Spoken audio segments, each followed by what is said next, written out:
Stimulating conversation and intellectual discourse that empowers, enlightens, and informs. Follow the leader. Follow the leader at KBLA 1580. We've got a lot to talk about. Keep following the leader. Follow the leader. Follow the leader. Follow the leader. Follow the leader. I'm Zoe Williams, the voice of reason. If your relationship is in trouble, I'm the dude to call. Has your soulmate become your cellmate? Does black love still exist? What are your bedroom turnoffs? Fantasies and fetishes. Financial infidelity. I'm dating a fat person. Are they worth the wait? Trust me, this gonna be crazy. How about the heavy stuff? The child wasn't his, and he still had to pay child support. It's a very heated topic. How was that right? Mama's baby, daddy's maybe. I just have so many questions I want to ask you. I just like to kiss it. There's something wrong with that. Damn. He told me he had a vasectomy. I'm pregnant. Betrayal has been committed. Hit you with the bad pipes routine. How does he maintain his humposity? He likes it when it pinches my nip. Why can't you open up, brother? I'm a karate man. Karate man rules on the inside. They don't show their weaknesses. Yeah. How do you write women so well? Zoe Williams, Reason and accountability. the voice of reason. So, I talk a lot about discernment, and discernment is a key skill to learn in managing these relationships. But the other thing, the balancing act here, is that people say, oh, this makes me so uncomfortable, this narcissism thing. And it seems like the only way to manage this is to get out of these relationships. And I'm here to tell you, there are ways to think about this without having to break up with your friends and family. Pause. Do you see? Do you see? I just mentioned that earlier, right? When I said usually the breakup is how people set the boundary. And just like Dr. Ramani just said, sometimes you don't have to break up.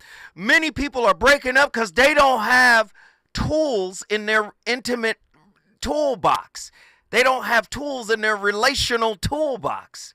So because they have an empty, intimate toolbox, the breakup is the solution. She just said it right there. Sometimes you wind up getting rid of a good relationship that got a flat tire, so to speak. You could fix the flat tire if you had the necessary tools. But because you don't have the necessary tools, you see it as a total loss when there's an entire working vehicle right there with a flat tire. You will crawl your tail out the relationship and walk away from it. And it still has value. Go ahead, let her finish. The way to manage this is to get out of these relationships.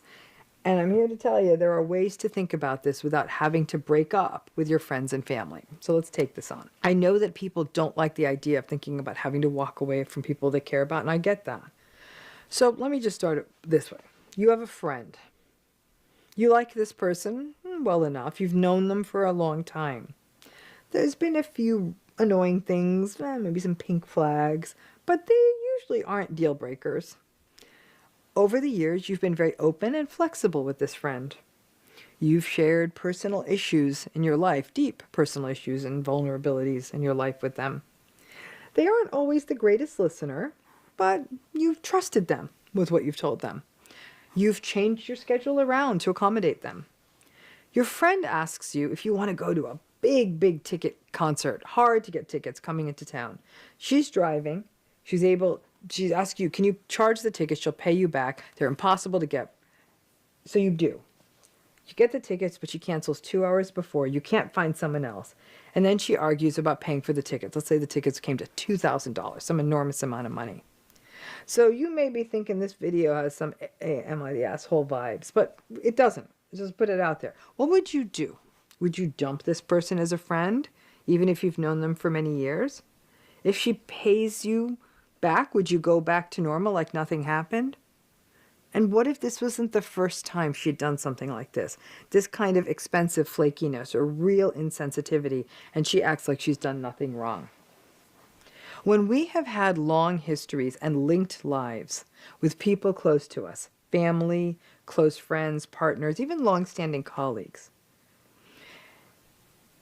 we have to think about how we can use these relationships as a place to practice discernment.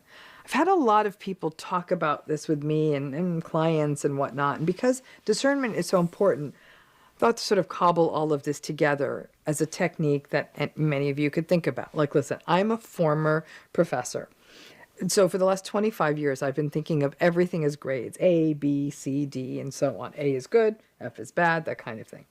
I have found it useful when talking with clients and thinking of ways to calibrate around, especially the narcissistic relationship in your life, to think about it as sort of a leveling/grading system, right? The people in your life who are A's, they have a full access pass. These are the people you'd pick up at the airport during rush hour. You trust them. You're open with them. You know if you gave them money, they'd definitely give it back. You could be your full authentic self with these people. The luckiest people among us have family members who are level A. Really lucky people have a spouse who's a level A. A's are rare and wonderful. Ladies and gentlemen, the voice of reason is in the building. You already know what it is. That was Professor Romney. She was getting ready to really cook, but we got callers on the line, and I want to talk to them. Tonight's topic, say hi to the bad guy. Embracing your relationship villain error, right? Through the conviction of self-love. Through loving yourself. How does the concept of the shadow self from Jungian philosophy inform our understanding on the roles we play in intimate relationship, especially as perceived villains? In what ways can the teachings of Jesus Christ on forgiveness inform our ability to embrace the parts of ourselves that we label as villainous? How does the balance of attachment and surrender in relationships reflect the duality of love and fear as explored by ancient spiritual traditions? Y'all thought I wasn't going to hit you with them questions. Guess what? They right here, right upside your dome piece on your way home from Jones Beach. Shout out to Nasir Jones. What role does cultural conditioning play in shaping our perceptions of self-love as a form of selfishness? Or how can we challenge that narrative?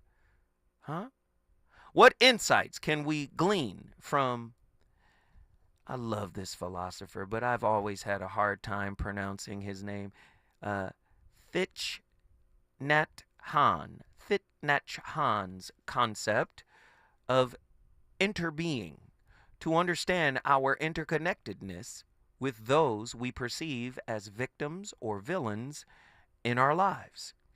How might the law of attraction, as discussed by luminaries such as Wayne Dyer, influence our relationships with those we consider to be entitled or overfed?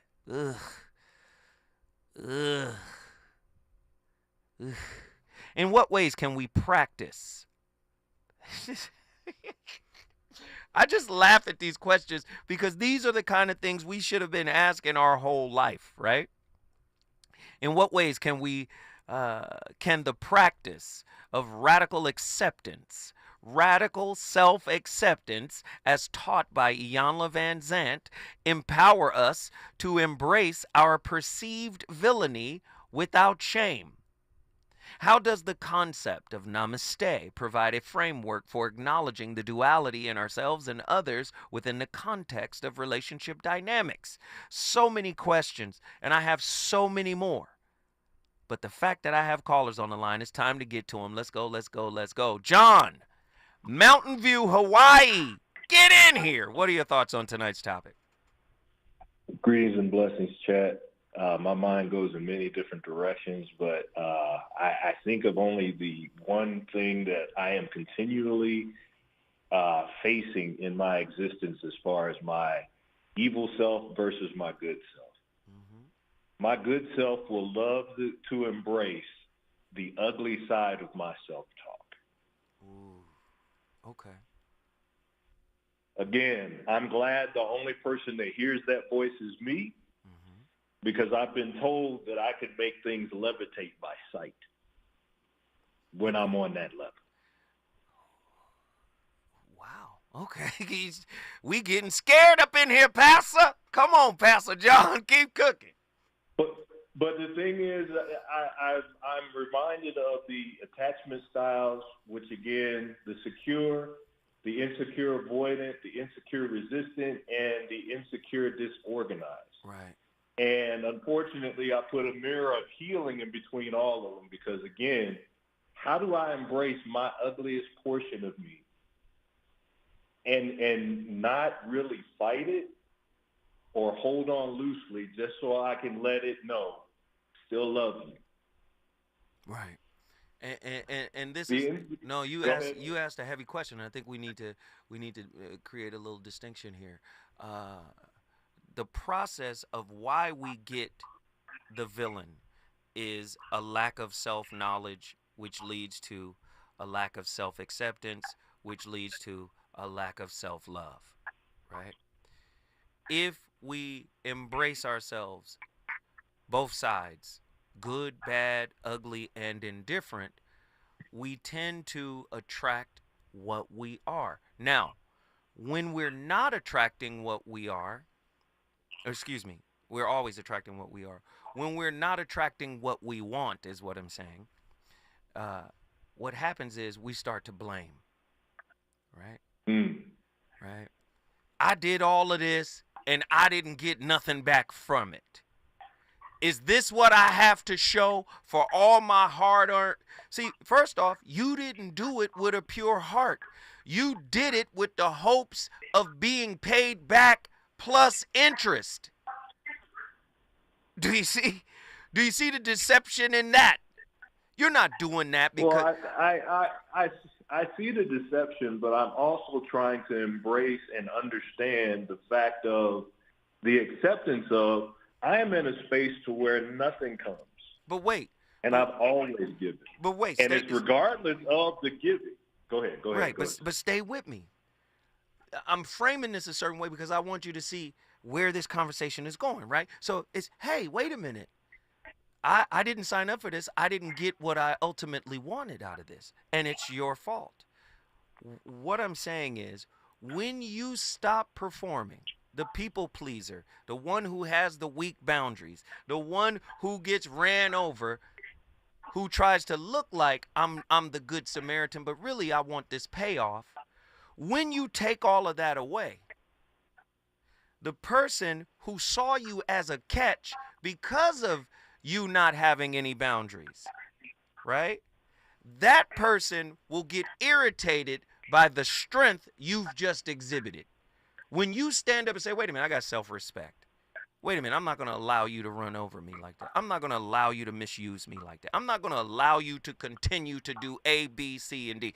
When you start to manifest self-love by creating healthy boundaries, then they start to look at you as the problem. Because remember, when you were weak, they saw you as food. Food for their unhealed wounds. Does that make sense? It makes sense, but at the same time, the question still arises. The whole point of it being insecure or secure has something to do with the healing that takes place. Right. But you can't take disrespect and tell yourself, I'm not going to be disrespected by you when the disrespect you get is from you. Oh, absolutely. Absolutely. And when you throw in attachment styles, especially the insecure attachment styles, wherever there's an insecure attachment style, there will be a spiritual tapeworm. Mm-hmm. I hate to put it that way, but wherever there's an insecure attachment style, there's a spiritual tapeworm that needs external sustenance. Does that make sense? Indeed. Yes. But at the same time, the healing, which again, having to understand it from a different perspective, because again, spiritually, if the healing is to take place, someone still has to stand. Someone is going to take off. Yeah. And yet at the same time, you're invited to come back. It depends. You've got to be able to not, for an avoidant attachment style to have a resistant attachment style, somebody's got to be, I need you to stay here while you continue to run. But the invitation got to take place. For a secure attachment style, has to be dealing with a disorganized individual All I'm here to do is put things in place, sir. But that sounds, and at the same time, that sounds like disorganized. Say again? I said it sounds like you're describing disorganized. You got to stay here. Exactly. That's what you're describing, disorganized. Not you have to stay here. I'm just here to help you organize what you got going on. Yeah. I'm not here to make things. I'm not here to pull things. I'm here to help you. But Pastor John, I don't think you can help them that way. I think your help is holding the mirror. You remember that movie, The Fifth Element?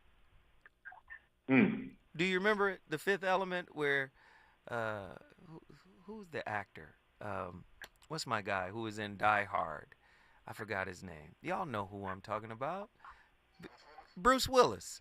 He was in The Fifth Element. And there's an opening scene where they're inside of this pyramid and they're excavating this pyramid. And there's a little boy holding a mirror that's reflecting the sunlight down into the caverns of the pyramid. And you have an archaeologist there, you know, with his brush reading the hieroglyphs, and the little kid keeps falling asleep.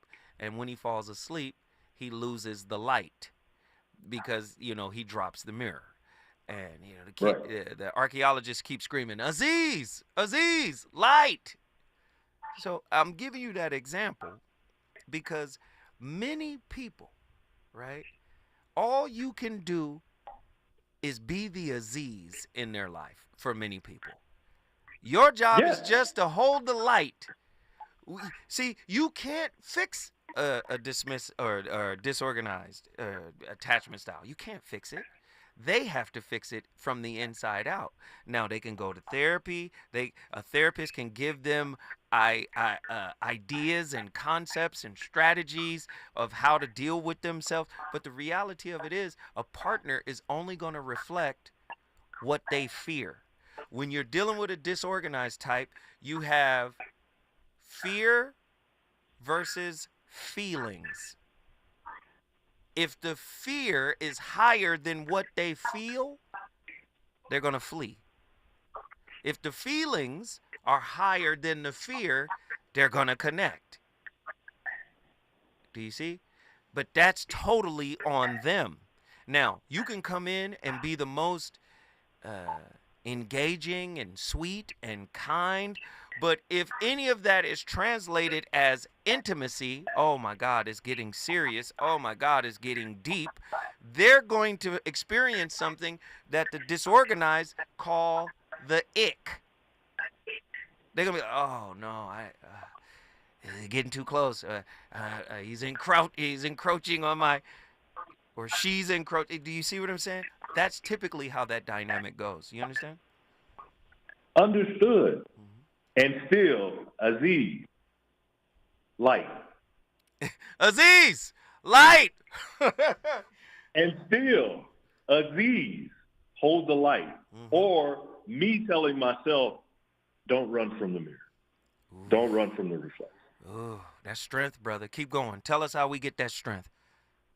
But that's what needs to be developed. That's the organization that needs to take place. Because again, you can tell somebody, I may end up disrespected by you. It may not be your plot, and it also may be your plot, subconsciously or unconsciously. But am I supposed to still hold the light, or am I supposed to go to sleep? Sometimes you hold the light, and sometimes you pass the light on to someone else. Stay with me, John. Don't go nowhere. John from Mountain View, Hawaii, in here cooking. Reasons. The reasons that we're here, the reasons that we fear, our feelings won't disappear. You're listening to the Voice of Reason with Zoe Williams on KBLA Talk 1580. Tabitha Smiley's new book, The Covenant with Black America, 20 years later, is now on sale everywhere. This classic text shot to #1 on the New York Times bestsellers list almost 2 decades ago. If you have the original book, you will surely want to get this 20th anniversary edition with powerful new contributions from today's leading voices. This 20th anniversary edition presents a compelling blend of historical insights and contemporary urgency in this critical and unprecedented election year. Get your copy of The Covenant with Black America 20 years later today. Watch out! You got me! The galaxy Galaxy, safe once again. In the pretend universe, kids play with pretend guns. In the real world, it's up to us to make sure they don't get their hands on a real gun. If you have a gun in the house, keep it locked, unloaded, and stored separately from ammunition. Safe gun storage saves lives. Learn how to make your home safer at endfamilyfire.org. That's endfamilyfire.org. Brought to you by End Family Fire, Brady, and the Ad Council. Sweet chocolate reward. Sweet chocolate reward. This is not just the sound of someone picking up a sweet treat at Walgreens. This is the sound of someone picking up a sweet treat right after receiving all their vaccines in one trip. This is the sound of treating yourself, because you protected yourself. Stop by or schedule both your flu and COVID-19 vaccines today and grab yourself a sweet treat while you're at it. Vaccine subject to availability. State, age, and health-related restrictions may apply. Hey, can you blow up some balloons for Jack's party? I can't. I'm so congested. You need Sinex Saline from Vicks. Sinex Saline nasal spray? Yeah, just Sinex. Breathe. Sinex Saline instantly clears everyday congestion associated with colds and year-round allergies with a gentle, ultra-fine mist that's no mess and easy to control. Daddy, we need more balloons. On it. Enjoy life's important moments without congestion. Try Sinex Saline from Vicks. Just Sinex. Breathe. Use as directed. Moments like hearing my cat purr good morning mean a lot to me. But after being diagnosed with metastatic breast cancer, or MBC, which is breast cancer that is spread to other parts of the body, they mean even more. I take Ibrance, palbociclib. Ibrance 125 milligram tablets with an aromatase inhibitor is for adults with HR-positive, HER2-negative MBC as the first hormonal-based therapy. Ask your doctor about Ibrance and visit Ibrance.com. Ibrance may cause low white blood cell counts that may lead to serious infections. Ibrance may cause severe inflammation of the lungs. Both of these can lead to death. Tell your doctor right away if you have new or worsening symptoms, including trouble breathing, shortness of breath, cough, or chest pain. Before taking Ibrance, tell your doctor if you have fever, chills, or other signs of infection, liver or kidney problems, are or plan to become pregnant, or are breastfeeding. Common side effects include low red blood cell and low platelet counts, infections, tiredness, nausea, sore mouth, abnormalities in liver blood tests, diarrhea, hair thinning or loss, vomiting, rash, and loss of appetite. You know you want some more. It's the voice of reason with Zoe Williams on KBLA Talk 1580.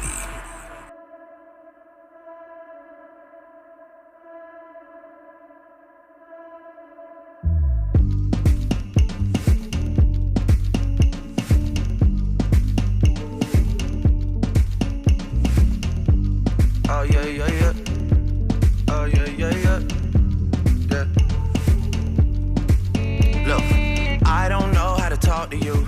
I don't know how to ask you if you're okay. My friends always feel the need to tell me things. Seems like they're just happier than us these days. Yeah.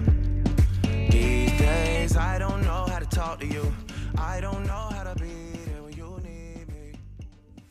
It feels like the only... For some of us, our lives are guided and hemmed in by one overwhelming imperative. We must never let people down. Not just a few friends and family members, but pretty much anyone who wants anything of us. Perhaps someone wants to see us again for supper. We kept them entertained, and now they want more. The problem is that we really don't much like them, but we go anyway, because how could we not? Next time, and probably the 20 times after that. We give money to people we don't trust, we stay up too late at parties we hate, we wind up on holiday with characters we have little in common with. We would feel a sense of obligation to someone we'd just met on a tram, or to a dog that wanted us to keep throwing a ball. On our gravestone, it might as well say, got here a lot earlier, out of an inability to say no. It gets worse the kinder a person happens to be to us, and the more emotional the relationship. If we develop reservations about a partner, we'll smile bravely when they speak of meeting up with their parents, moving in, or getting married. Who are we to have a contrary view? What gives us the right to turn away enthusiasm, simply because we happen to feel a little uncomfortable and intermittently somewhat nauseous? There tends to be a history behind our feelings of obligation. Way back, people around us were likely not to have been overly interested in our sincere needs. What did it matter how we were feeling about school or a friend or the strange pain in our tummy when they, the big important person, had something properly vital going on in their world? We might have needed to tread extremely carefully, lest we encourage yet another bout of rage or self-pitying explosion. Probably best not. Gosh. Performance. Being nice, being nurturing. It's a sales pitch for many broken people. That's how you learned how to survive. Your sales pitch was couched in fake politeness, right? Or let's just say what it is, pretentious. Pretending the whole time. You know, every day I live, the world gets darker to me because our minds have forgotten what real love is. Everything is fear-based. Everything is performance-based. It's really difficult for people to get outside of the ego's influence on love, of our childhood's influence on love. Love is so far beyond our comprehension. Love is ineffable, like God itself. If God is a mystery, so is love, so is quantum mechanics, right? You don't really know the bounds of love. You don't really know the extent that God and love are the same thing. They're just words. They're really synonyms for God. And you can say God is love or love is God. It doesn't matter. It's just a word. But the reality of that, as Krishnamurti called it, suchness. Many of us are so low in our spirits, we've never seen it. Brother John, get in here and give me your final thought in 30 seconds. I think you was actually leaning heavily on what that is. I think you said it. I said it. I didn't mean to say it for you, brother. I know, but at the same time, this is what the growth of life is. You find out how deep your well goes when you go through trouble. Wow. Hey, brother, let me just say this, man. I love you. I appreciate your support. I appreciate you being here every day. You brought Mountain View, Hawaii in the building. Thank you, bro. Yes, sir. Love you. Love you more. Yes, sir. All right. When we come forward, more from the VOR. I came to a realization, and I hope you can take it. I hope you can take it all. I'm too good to you. I'm way too good to you. You take my love for granted. I just don't understand it. No, I'm too good to you. I'm way too good to you. You take my love for granted. I just don't understand it. He's on fire tonight. It's the Voice of Reason with Zoe Williams, exclusively on KBLA Talk 1580. I'm Amber Payton. Here's the latest on the Black Information Network. Des Moines, Iowa-based trucking firm TMC is facing a racial discrimination and harassment lawsuit. A man hired as a flatbed truck driver says 2 days into his orientation, the company told him to cut his dreadlocks or lose the job. Drew Harvey says they did fire him. TMC was also sued after being accused of firing another man for having dreadlocks 3 years ago. Vice President Kamala Harris backs legalizing marijuana. She spoke on the issue for the first time as the Democratic presidential nominee on the podcast All the Smoke. She said, quote, "I just feel strongly people should not be going to jail for smoking weed," end quote. Harris has been criticized for prosecuting marijuana-related crimes as California's Attorney General, but said on the podcast that supporting its legalization is not a new position for her. That's the latest. I'm Amber Payton on your home for 24/7 News, the Black Information Network, and BINnews.com. Progressive Insurance makes it easy to save money. When you bundle your auto policy with home, condo, or renters, you'll earn a multi-policy discount. Easy to bundle, easy to save. Visit Progressive.com. That's Progressive.com.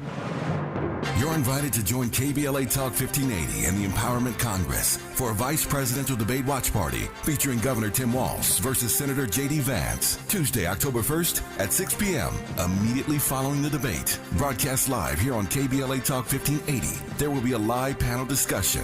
Refreshments will be served and seating is limited, so RSVP right away at KBLA1580.com. That's KBLA1580.com. At KBLA Talk 1580, we've got your black. If we're the ones disproportionately impacted by these climate catastrophes, Why should we be silent? turning up the volume all year long on the climate conversation for KBLA Talk 1580. Have you heard of the 50-30-20 rule? This can help you spend and save your money wisely. So, how does it work? Distribute your dollars into 3 buckets. 50% towards needs, 30% towards your wants, and 20% goes to savings. Use this tool to help your journey to financial success. Sponsored by J.P. Morgan Chase & Company.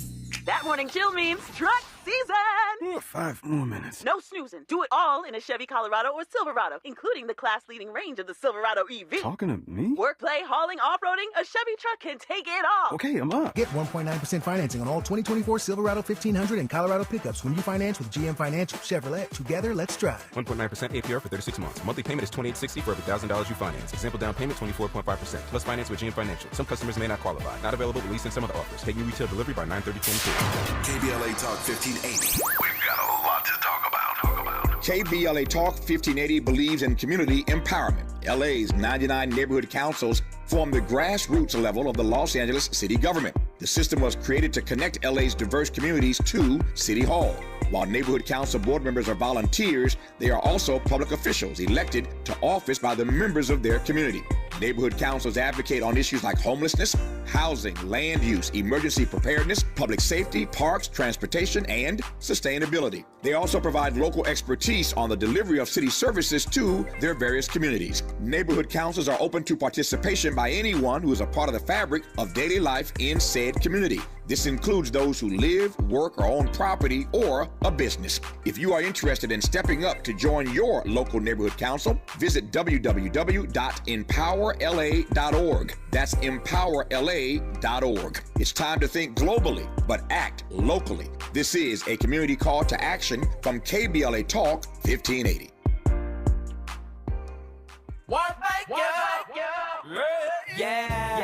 The California Crusader newspaper would like to thank all of our subscribers for their support throughout the years, proudly serving the South Los Angeles and South Bay areas for more than 40 years. The California Crusader is a multicultural, black-owned, adjudicated newspaper that focuses on providing newsworthy information to the people in our community. We're constantly looking for ways to assist businesses in our community to connect with our subscribers. We provide low-cost, effective ways to promote your business with our reasonable and affordable advertising rates. You can participate by suggesting, sharing, and submitting your stories on the California Crusader newspaper Community Share Facebook group page, or visit our website at cal-cruise-news.com. That's calcruisenews.com. Then click on the Submit Now button located on the top right corner of the homepage, or text CCN to 42828. Again, text CCN to 42828. The California Crusader newspaper, working together to build a better community for our future. Subscribe today.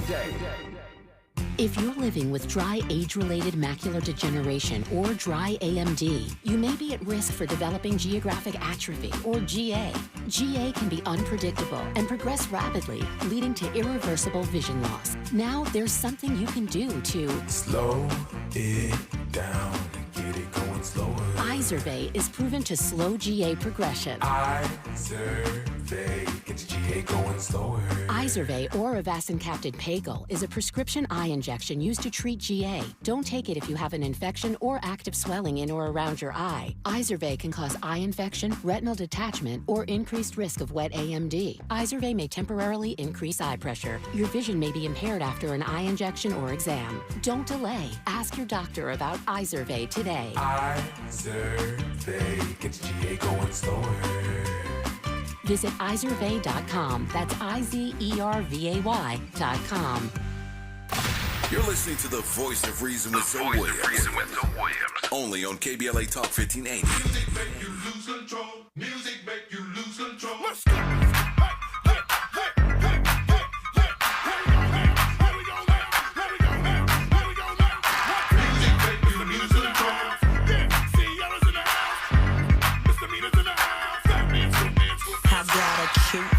chubby waist, thick legs in shape, rump shaking both ways, make you do a double take. Planet rocker, showstopper, flow proper, head knocker, beat scholar, tail dropper. Do my thing, mother.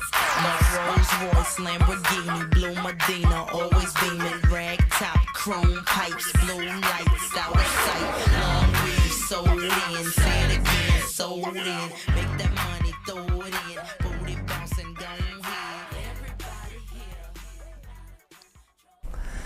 What is going on, beautiful people? I am Lee Hammock, the diagnosed self-aware narcissist known as mental illness, and welcome to another episode of A Narcissist Explains. In today's episode, we're going to be talking about boundaries, how and why narcissists hate boundaries, and how boundaries and saying the word no can protect you against narcissists and toxic people. Stay tuned, like, and subscribe. You want to test to see if your partner is toxic or controlling? Set a boundary. That is the ultimate test to see if you're dealing with a narcissistic person, a toxic person, or a violent person. Set a boundary or just use the word no. So many people have problems saying the word no and want to make people happy and want people to like them that you let people run over top of you. If you are typically letting people run over top of you, then you're going to be a target for narcissistic people. Because you know that narcissistic people, toxic people, love yes men and yes women. They love yes people overall. They love forgiving people and people that overlook the red flags and don't have boundaries or have very, very loose, flexible boundaries and things like that. If you have problems standing up for yourself, you're going to get ran over by narcissistic people. Have that spray off keeps mosquitoes and bugs away. Setting a boundary keeps narcissistic people and toxic people away. No. Wow. This is my fire. You know Lee Hammock is always cooking. But let me remind you about tomorrow. Please tune in to KBLA Talk 1580 Tuesday night for live coverage of the vice presidential debate featuring Governor Tim Walz and Senator J.D. Vance. We will be broadcasting the debate live from 6 p.m. to 7:30 p.m. Pacific Standard Time with an all-star roundtable immediately following the debate, co-moderated by Dominique Duprima. You already know what's up. Dominique Duprima in the building, as well as, you know, the owner, Tavis Smiley. Hey, that's Tuesday night starting at 6 p.m. Pacific Standard Time only on KBLA Talk 1580. You already know what it is. Here we go. Let's get these callers in here. This is a very nuanced topic, and I love everybody's perspective, calling from all over the country. We got Fayetteville, North Carolina. We've got Houston, Texas. We got Houston, Texas twice. Let's get Fayetteville, North Carolina in there. Is that Shantae? Shantae, get in here. What are your thoughts on tonight's topic? Hey, Zoe, I'm back again from last week. I'm telling you, you are cooking oxtails tonight. Oxtails. Okay, let's go. We've got some good stuff because, like you told me last week, to journal in order to center and not focus because one is more pure rather than forced. It's amazing that you're speaking this today because you're speaking everything to my soul. You are absolutely correct. I recognize my villain. How did it manifest? What is it? Who is it? Is it you? Is it them? Talk to me. Honestly, it's both, but I can only speak for me, where you say self-love deficiency, and those are absolutely my initials, first, middle, and last, SLD. Wow. Had no idea. Oof. I thought that me just giving myself, you know, just like Dr. Tracy was saying, you know, even if you want to say no, you don't say no because you feel as though you can't do that. Had no idea the not setting boundaries would take me down such a dark road of being everybody's yes girl. In my own marriage, that, like I told you back then, last week, that you've counseled us pretty much when you were, you know, taking those calls in 2019. Didn't even realize it then, that I was setting myself up. And it hurts, but it's real. Since the journaling and how you told me, you know, don't write down the negative things because when you do reflect on it, it has a different perspective of where you need to be. pretty much. This topic is blowing my mind right now. Well, I appreciate you. It really is. I appreciate you. And listen, everybody's a work in progress, including myself. So just remember, this is a community that you are a part of. And just like I'm walking with you through your journey, who knows? I may need you to walk with me through mine. This is a cathartic process for me as well. I never put myself above the people that listen, and I never put myself above the people that, share on this show. We are doing this together. And as long as this is a space for you to call in and really just feel safe enough to share what you're going through, listen, we all gonna grow up by listening to you, okay? Yes, sir, because the one word that I was speaking about last week was discipline. And discipline for me is setting boundaries. Because regardless of relationship, whether family or anything of that, I exert my energy because I don't want to let them down. And someone in the chat used the word transactional, and I like that. But my transaction is, if you're better, then you can be better for me when I'm in my time of turmoil, because I will be there, because I'm normally saying yes to something I don't want to. But just remember, being there for someone else, and I need you to understand this. I don't want to say it's secondary, but you can't put on someone else's spiritual mask until you put yours on. You know how they say that on the flight. Don't put on the kid's mask until you put yours on. Sometimes we run to help somebody else because we don't understand that there's something in us that says, see, you're going to recognize that I'm good for you. See, you see, but it's really about you putting on your spiritual mask. And you'll find that when you do that, just the act of you doing it is inspirational for others. Let me give you an example. And I said this before on a previous show. I forgot the guy who broke the 4-minute mile mark. But humans operate through vectors. Once a vector is crossed, right, what was once perceived to be impossible, right, becomes possible. You remember in the Olympics, people wasn't running sub 9 seconds. Who's running that fast? But when they started doing it, everybody started training and the techniques got better. Then everybody could do it because they seen it done. The guy who ran the 4-minute before him, nobody thought it was humanly possible to run a mile in under 4 minutes. He did it in under 4 minutes. Then all of a sudden everybody was doing it.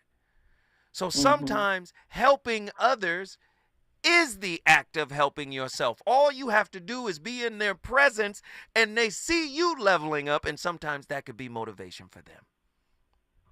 Does that make sense? I'm going to have to find a way to put you on the payroll because I promise you're my therapist at this moment. No. Don't, hey, not yet. We got to get Dr. Jashana Johnson. We got to get Shalonda Crawford. It's a few sisters in front of me that we got to talk to. We got to talk to Pacoya McCall. There's a few of them. But listen, you're going to be okay if you stay on this path, okay? Yes, sir. I'm following, and I am. I promise you I am. And in the past week, you don't even understand. The things that were keeping me down from recognizing me have been coming to me left and right. And I've been so cool on it that it's scaring me almost. Wow. Because it's not me. Wow. I appreciate that. You have no idea. I appreciate that, and I appreciate you. And like I said to you last week, you got a seat at the table whenever you want to call in. We're going to take your call, okay? Thank you, Zoe. Love you guys. Love you too. Yo, North Carolina in the building. When I come forward, I'm going to Houston, Texas. Let's get it. Is it good to you? More Voice of Reason with Zoe Williams when we come forward. October 2nd is California Clean Air Day. It's your chance to ride Metro for free. You'll be helping make the air cleaner and our roads less crowded. Let's clear the air together and make Los Angeles healthier. Check out metro.net for more info. You know where you want to go in life, and City National Bank can help. City National knows the dedication it takes to build your vision for the future into a reality, and our team is here for you. We have a wide range of options to help, from personal savings accounts to interest-bearing money market savings accounts and more, all designed to help you get where you want to go. City National, here for every stage of the journey. Learn more at cnb.com. City National Bank is a subsidiary of Royal Bank of Canada, member FDIC. We asked seniors how to prevent Medicare scams. My best advice, if you get a phone call, do not talk to the person. These people are well-trained. Don't talk to them. They don't know me. They're just trying to scam me. Don't be fooled. Hang up.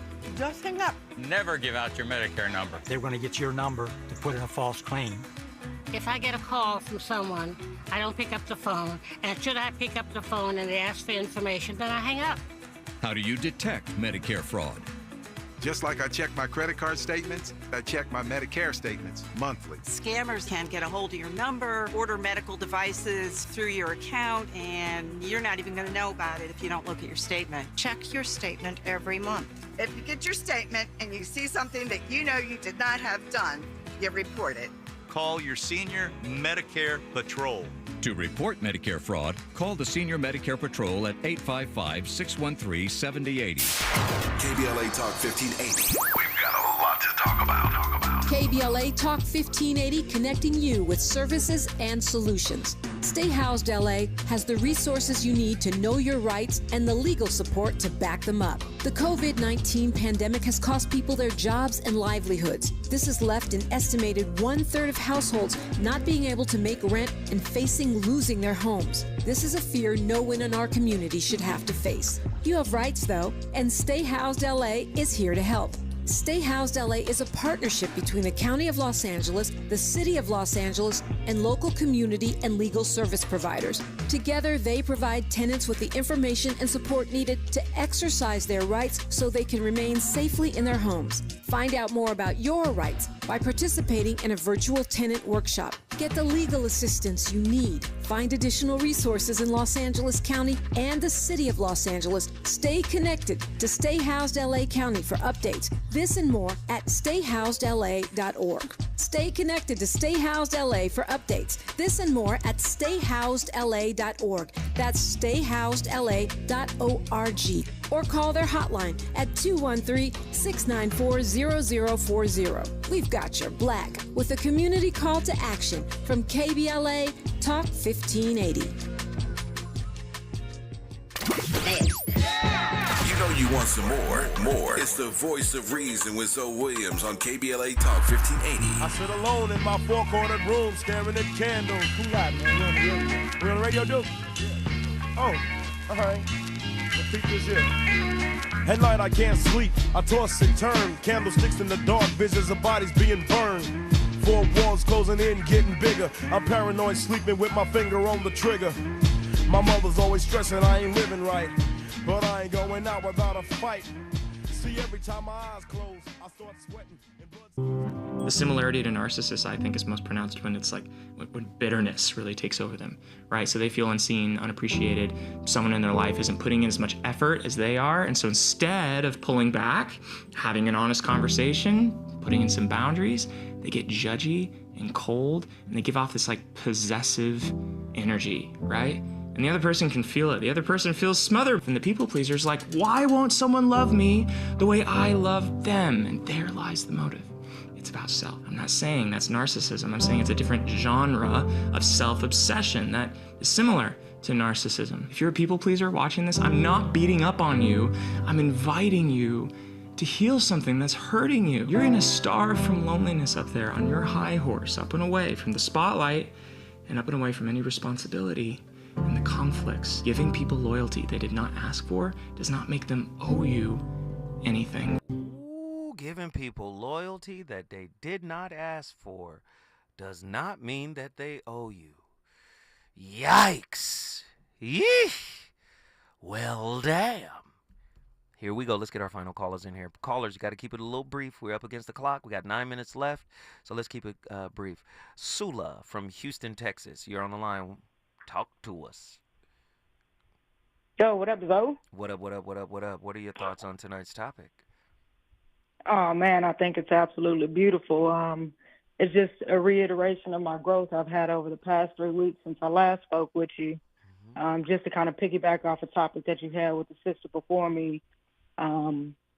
I've been doing this self-growth with myself, and I don't know if you remember, I was calling a couple weeks ago about my family chaos, and I think it was more so me being a people pleaser and coming from a family of being people pleasers because we were in a category or a class that we didn't believe that we belonged in, you know. So now that I'm accepting the fact that I don't have to be a people pleaser and I set boundaries, you know, I've motivated people in my family because they see the freedom that I have now within these few weeks, you know, just learning and growing and thriving in my situation. And I think it's a beautiful thing to set boundaries. And sometimes you're perceived as a villain, but it's more so the,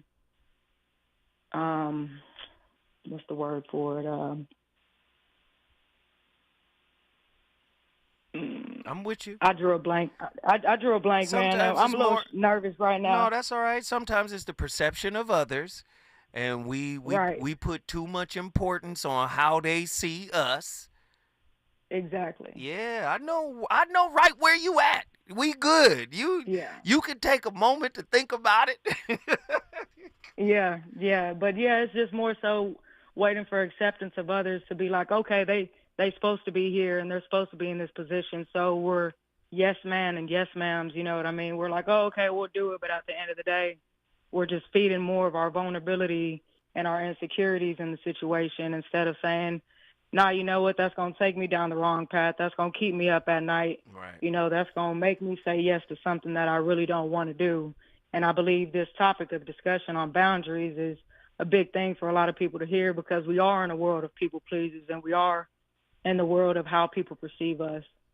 Hey, let me just say this. I appreciate you for calling in. And like I told our sister on the last call, you know you're more than welcome to call in anytime, share your progress with us. And we doing this together, okay? I appreciate that, Zoe. You have a good one. All right, you too. Houston, Texas is in the building, but Houston, Texas is going to stay in the building. Attila, get in here. Wrap us up, Attila. All right. You got time, too. Wrap us. You got time. Do I? Yes. Do I? I mean, like, it's real short. The bad guy thing is twofold, and I want to clarify this because I think just seeing the word bad guy is triggering to some, right? It could be. But really, when it comes to people pleasing, you're bad to yourself first, and you appear to be good to others. And when it comes to these dynamics of what makes you a villain, it's your reframing of what is good and acceptable in the context of that relationship that makes you the villain to the other party. Keep going. So essentially, this is really the core of this is authenticity. And your authenticity is your proving ground for your word. And it allows other people to accept your word. So if you're inauthentic, you're actually stealing from the people around you. You heard the term energy vampire? You are stealing the energy and the opportunity of the other person to authentically accept you because you have not done so for yourself. That's it. Y'all have a good night. That's it? I mean, I had to shorten it. This is kind of the Cliff Notes version. But, I mean, the other thing I could also say to this, I'm a former people pleaser. And I think the one thing that really, really stuck with me, right? Me too. You get what I'm saying? So the one thing that I've had to learn is that, like that guy said in the previous clip, it's a different level of self-obsession. It is really, if you want to say, self-awareness on steroids. And so I think that when you're not in balance with yourself in terms of looking at the situation objectively, but also looking at yourself, you're going to find yourself in these situations. So essentially, you're draining your own IV. Wow. I think we should all learn to just say no. But that's it. Just say no. Man, Attila, you already know how you do. We appreciate Attila from Houston, Texas. What did you just do? All right, Houston in the building. Houston is in the building. The VOR is all over the country. We appreciate the call. You already know how we do. The dichotomy of hero versus villain often oversimplifies the complexities of our interactions. When we set boundaries, I call them soundries, right? A soundry is a boundary that was put in place without your unhealed wounds input, without the input of what you modeled from your past. That's a soundry. That means that boundary is sound and it cannot be broken. Conversely, a cloundry, this is how you're going to get clowned, is when you allow your unhealed wounds to build boundaries, because they build walls to insulate and isolate, right? But ultimately, they get broken down anyway because wounds have to face themselves in another person through the mirror of relationship in order to be healed. And your life will keep calling those wounded people in so you can reconcile yourself. Do you understand? When we set boundaries, especially those we have historically supplied with our emotional resources, we may find ourselves cast in the role of the villain. Yet, this perception invites us to engage in a radical rethinking of self-love and authenticity. As we explore the multifaceted nature of this dynamic, again, we're going to draw on influential thinkers, and we did that in this show. We talked about Krishnamurti and Jesus and Buddha, and we went all the way in. But even though we talked about all of this, guess what? I start the conversation. It's really up to you to finish it. It's up to you to continue it. It's up to you to expand on it, to cultivate it. Once again, I appreciate everybody for tapping in. I'm not here tomorrow because of the debate. They got a whole live show popping tomorrow, 6 p.m. We got a whole audience in the building. Listen, I appreciate everybody for tapping in. I will see you guys Wednesday. Nothing but love. VOR out. Why would you wanna break up? Why would you wanna break up? Why would you wanna break up? Now baby girl that don't, she no longer wants me. I'm no longer hired. She say that I've been fired. On to the next one. More fish in the sea. Girls are like buses. Miss one, next 15, one coming. Gucci man crazy.